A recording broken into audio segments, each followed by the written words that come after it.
তেহরানের পারমাণবিক কর্মসূচি নিয়ে আবারও চিন্তায় যুক্তরাষ্ট্র।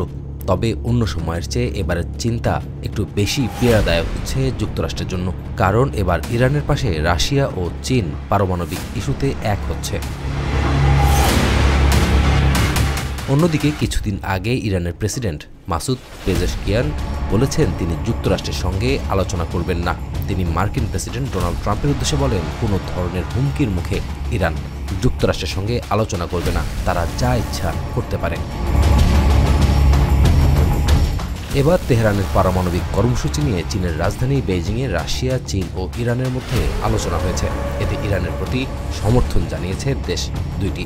যুক্তরাষ্ট্র সম্প্রতি পারমাণবিক ইস্যুতে তেহরানের সঙ্গে বৈঠক করতে চেয়েছে। তবে এ বিষয়ে পেজেশকিয়ান বলেন, আমাদের সাথে এটা গ্রহণযোগ্য নয় যে যুক্তরাষ্ট্র আমাদের আদেশ দেবে এবং হুমকি দেবে। আমি আপনার সঙ্গে কোনো আলোচনায় অংশ নেব না, আপনার যা ইচ্ছা তাই করুন। রাশিয়া ও চীনের পক্ষ থেকেও বলা হয়েছে পারস্পরিক শ্রদ্ধার ভিত্তিতে আলোচনা হওয়া উচিত, পাশাপাশি নিষেধাজ্ঞাও তুলে নেওয়া উচিত।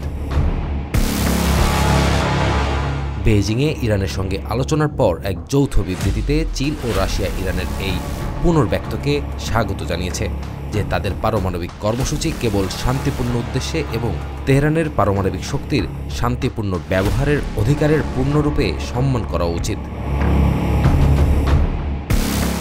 মহিবুল কাদের, জিটিভি নিউজ।